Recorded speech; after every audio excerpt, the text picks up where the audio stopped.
Pour cette vidéo, on va s'intéresser à Almadi Four sur le plateau de BFM TV avec les GG, Manuel Valls et tout un tas d'autres personnes. En fait, quand on commence à faire les vidéos comme je fais, même quand on veut passer une journée en se disant que voilà, ça va passer, c'est pas grave, et c'est exactement la même chose qui m'est arrivé il y a 7 mois, quand j'avais commencé à faire des vidéos sur ce qui se passait à Gaza, c'est exactement le même sentiment. C'est que, franchement, excusez ma vulgarité, ces tarbas, ils veulent pas laisser les gens tranquilles. En fait, eux, ils jouent sur l'usure, en fait.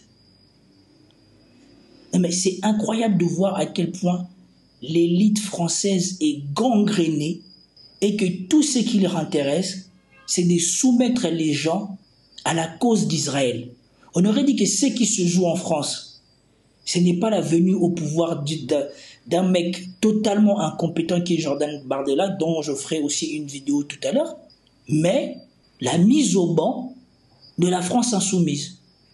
Et je tire mon chapeau à cette demoiselle Almadi Four, parce que c'est incroyable ce que vous allez voir dans cette vidéo. Moi, je l'ai là, de voir tous ces gens-là s'attaquer à cette dame comme si la France insoumise avait fait, je ne sais pas, la moitié des choses qu'elle va dire que le Rassemblement national ou le Front national a fait. Écoutez bien quand elle rappelle tout ce que le Front national a fait, et regardez leur réaction, et regardez comment elle attaque. Et imaginez maintenant si la France insoumise, ou si un membre de la France insoumise était impliqué dans le genre de choses que elle a dénoncé. Qu'est-ce que ces gens-là diraient de la France insoumise? Sans plus tarder, regardez la vidéo, et puis on n'aura même pas le temps de regarder la vidéo. Je vais essayer de ne pas faire des pauses intempestives et de bien prendre le temps de laisser des séquences et de commenter après les séquences. Vous, les socialistes, vous ne pouvez pas avoir aussi raison sur tout. Il y a évidemment un droit d'inventaire. Avec Madame Dufour vous répondre, monsieur. Non, mais parce que, franchement, je vois que vous en avez vraiment rien à faire, des Françaises et des Français, je suis désolée. J'ai rien à faire. Non, je suis désolée. Attendez. Non, la première. Qu'est-ce qui se passe aujourd'hui? Il y a un vote massif de rejet envers la politique d'Emmanuel Macron. Il y a deux choix, il y a deux blocs, là, qui vont se jouer au législatif. Le bloc de la gauche, dans sa diversité, mais capable de se mettre d'accord sur un programme de gouvernement sur les 100 premiers jours pour rendre enfin de la justice sociale, pour que les Françaises et les Français puissent relever la tête, ou vous laissez le Rassemblement national, qui mène la même politique économique qu'Emmanuel Macron, avec la violence, le racisme en plus. Ça vous fait rire? Moi, je suis à l'Assemblée nationale, je vois leur vote. Ils ont voté tous les deux contre l'augmentation des salaires sur l'inflation, contre l'augmentation du SMIC, contre la taxe sur les dividendes. C'est ça, le Rassemblement national. Le Rassemblement national, c'est le seul parti qui a maille à partir, qui est lié directement à 3 attentats en France. C'est ça, le Rassemblement national. Qui a fourni les armes pour l'attentat de l'Hypercacher? C'est un membre du Rassemblement national. Qui a négocié, quand vous étiez Premier ministre, pour que Lafarge négocie avec Daesh? Qui a négocié? C'est un membre du Rassemblement national. Qui a attaqué une mosquée à Bayonne il y a plusieurs années? C'était un membre du Rassemblement national. Le Rassemblement national, aux portes du pays, c'est un des... Moi, je suis petite fille de résistance gaulliste et je vous dis, j'ai honte aujourd'hui qu'on pense pas, en fait, quel est le vote des Européennes? Qu'est-ce que ça veut dire chez les Françaises et les Français? Ça veut dire que le 10 du mois, ils n'ont plus rien sur leur compte en banque. C'est ça que ça veut dire. C'est ça que ça veut dire. Maintenant, on n'est pas d'accord sur tout, mais si on commence à jeter des anathèmes les uns sur les autres, qu'est-ce qui va se passer? Le RN va gagner ou Macron reprendra peut-être une semi-majorité avec le RN. Il n'y aura pas de gauche, il n'y aura pas de justice sociale et le RN gagnera la prochaine. Question d'Anna Cabana. Quand elle a rappelé l'essence du Rassemblement national, anciennement Front national en France, vous voyez, ils ne disent rien. Et vous avez ce bobo-là, cet élu de gauche, qui vient, ou en tout cas qui veut ouvrir sa bouche pour dire quelque chose. Et regardez bien à la suite de l'intervention. Ce qui l'intéresse, c'est la place que Glucksmann a perdue et l'antisémitisme. Tout ce qu'elle vient de rappeler là, c'est qui est l'essence du Front National et du RN. Eux, ils ne le disent pas, que le RN est lié à des attentats commis en France. Ça, ils ne le disent pas, eux. Et surtout, Ce qu'elle a dit au début, là, ça m'intéresse de revenir dessus. Le Rassemblement national, qui mène la même politique économique qu'Emmanuel Macron, avec la violence, le racisme en plus, ça vous fait rire? Moi, je suis à l'Assemblée nationale, je vois leur vote. Ils ont voté tous les deux contre l'augmentation des salaires sur l'inflation, contre l'augmentation... Voilà. Le Rassemblement national, pour être bien vu, s'est associé à Emmanuel Macron pour bloquer l'indexation des salaires ou l'augmentation des salaires des Français pendant la crise de l'inflation. C'est qu'en Belgique, on n'a pas fait. En Belgique, on a indexé les salaires sur l'inflation et en Belgique, on a une inflation moins forte pour les Belges. Et l'inflation est en train de redescendre. Mais le Front National, qui s'intéresse à la vie des Français, elle, pendant la crise de l'inflation, a joué le jeu de Macron, a appauvri les Français, a rendu difficile la vie des Français. Tout ce qu'elle rappelle là, vous voyez, ils n'ont rien à dire. Les vraies préoccupations des Français, ils n'ont rien à dire. Mais par contre, pour les fausses préoccupations des Français et pour la minorité juive de France, là par contre, ça intéresse tous ceux qui sont sur le plateau, comme ils vont l'attaquer tout à l'heure. Alors on continue. On placé Raphaël. Majorité avec le RN, il n'y aura pas de gauche, il n'y aura pas de justice sociale. Et vous voyez, à la fin, elle a rappelé qu'elle est consciente que la gauche est plurielle et que chacun a ses idées à défendre. Mais que le plus important, c'est d'empêcher le RN d'aller au pouvoir, comme c'est censé être la cause de la dissolution et la cause des nouvelles élections qui viennent. Mais regardez leur réaction et regardez ce qui va suivre sur ce plateau. C'est lunaire, ce qui va se passer ici. Le RN gagnera la prochaine. Question d'Anna Cabana. Vous invoquez le vote aux européennes, mais aux européennes, les Français ont placé Raphaël Glucksmann devant vous. Or, c'est pas exactement ce qui ressort avec un taux d'abstention, la moitié des Françaises et des Français n'ont pas voté, mais je suis d'accord. Voilà, c'est-à-dire que Raphaël Glucksmann devrait être en position dominante dans cet accord. Mais nous le reconnaissons. Parce que vous passez, la France Insoumise, ça se voit pas dans les chiffres. La France Insoumise abandonne son circonscription par rapport à 2022. Si c'est pas un signe quand même de reconnaissance, nous nous mettons autour de la table pour négocier un accord programmatique. Nous réouvrons des sujets. 229 LFI, c'est ça, 175 pour le Parti social. Bon, déjà, premièrement, ce que je remarque, c'est que Truchot se fait discret et vous avez la technique du bon et du mauvais flic. Là, ils ont donné le mauvais flic à la journaliste qui est en face de Alma Dufour. Et vous voyez ce qui intéresse la journaliste. La première chose qui l'intéresse, c'est la place perdue par Raphaël Glucksmann. Raphaël Glucksmann qui représente les bobos de France. Comme si les bobos de France vivaient la vie des Français. Et donc, on veut que les préoccupations des bobos soient ce qui mène la danse dans l'union de la gauche. Alors qu'on sait que ce qui intéresse Raphaël Glucksmann, c'est que la France lutte contre les antisémites, que la France continue de soutenir Israël, qu'on fasse taire la contestation contre ce que fait Israël, et après ça, on va s'intéresser aux préoccupations des Français. Et vous voyez bien l'élu de gauche qui est là. Quand on lui parle du rassemblement de la gauche, qu'est-ce qu'elle dit? Est-ce que la France insoumise a renoncé à certains termes qu'ils ont utilisés? On est là pour faire barrage au RN ou on est là pour que vous nous imposiez de renoncer à nos convictions qui défendons les monstruosités qui sont commises par Israël ailleurs? Et puis, deuxième chose qui souligne l'hypocrisie qu'il y a sur ce plateau, cette journaliste, elle fait comme si la campagne des Européennes était axée sur la vie des Français. La preuve que non, ça n'intéresse pas les Français, ils n'ont pas voté, ils ne sont pas partis voter.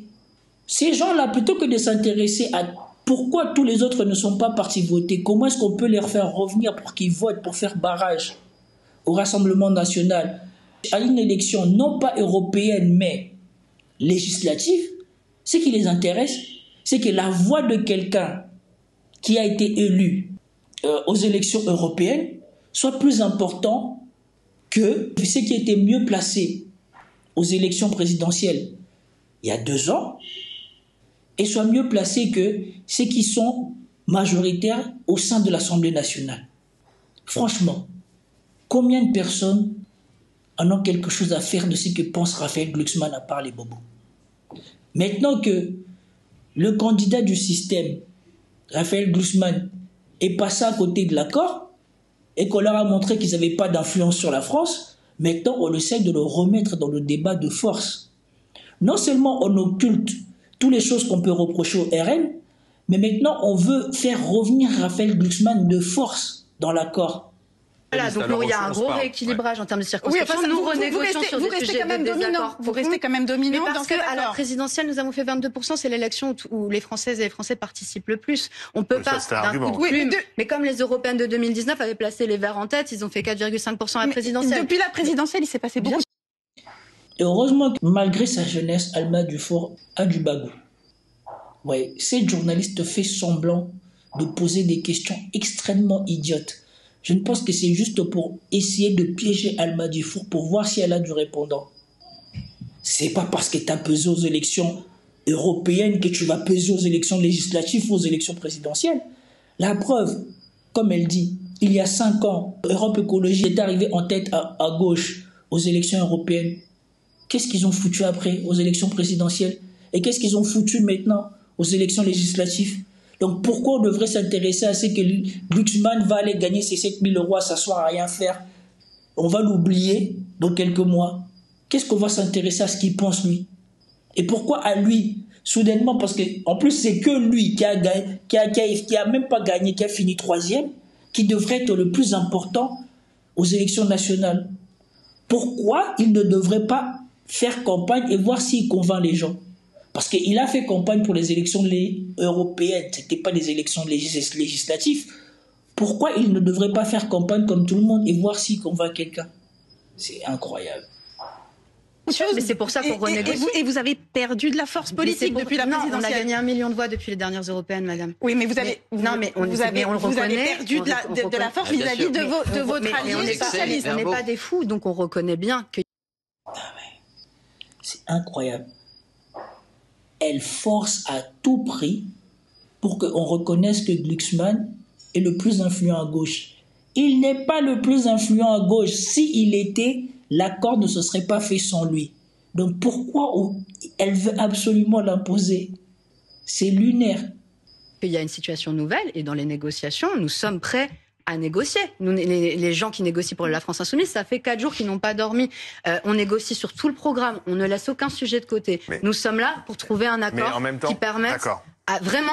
Les Français sont terrifiés. Je reçois des centaines et des centaines de messages par jour pour l'Union. Est-ce que les Français vous soutiennent quand vous brandissez des drapeaux palestiniens au sein de l'Assemblée nationale? Est-ce qu'ils vous soutiennent quand vous avez des élus qui mettent... banlieues, oui. Pas dans certaines banlieues, dans ma circonscription aussi, monsieur, qui n'est pas une banlieue. Excusez-moi, dès que je marche dans la rue à Paris, dans ma circonscription, les gens viennent me serrer dans leurs bras. Les gens qui ont voté Raphaël Glucksmann, c'est des gens qui n'ont pas voté pour Mélenchon. D'ailleurs, il y avait heureusement 2 candidats.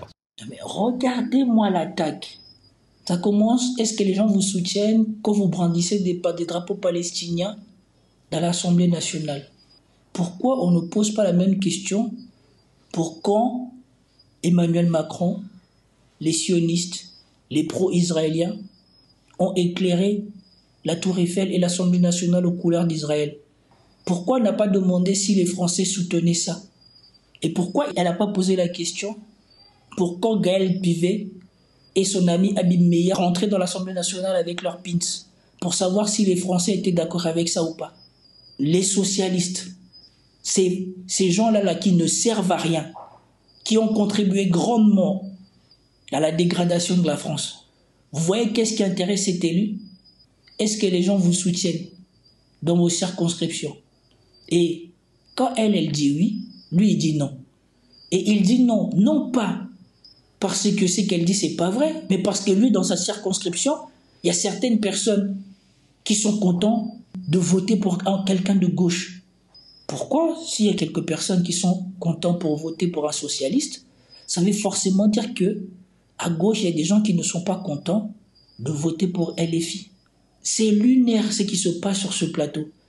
La France est en train de se métastaser au sionisme. Donc, ils sont là. L'élection législative, c'est pour empêcher le RN d'arriver au pouvoir. vous avez une journaliste, et on a bien fait exprès de laisser, les deux GG.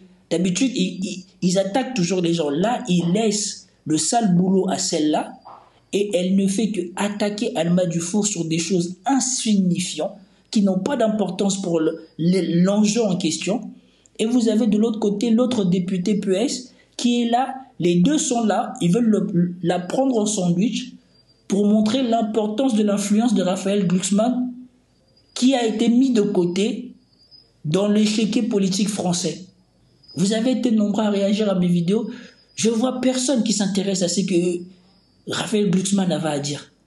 Et regardez la différence qu'il y a entre comment Raphaël Glucksmann a été traité sur France 2, comment Jordan Bardella sera traité par Apolline de Malherbe et comment Alma Dufour est traitée sur ce plateau. Différentes. Et si Raphaël Glucksmann a fait à Paris 23%, chez moi 26%, c'est parce qu'il y a des gens qui étaient très heureux de pouvoir, ils me l'ont dit, enfin revoter pour une social-démocratie dans laquelle... Sauf que votre social-démocratie n'est pas suffisamment forte pour se présenter toute seule aussi. Peut-être, elle a des accords à faire. D'ailleurs, à Paris, on a une alliance municipale avec les communistes, avec les Verts. Elle fonctionne.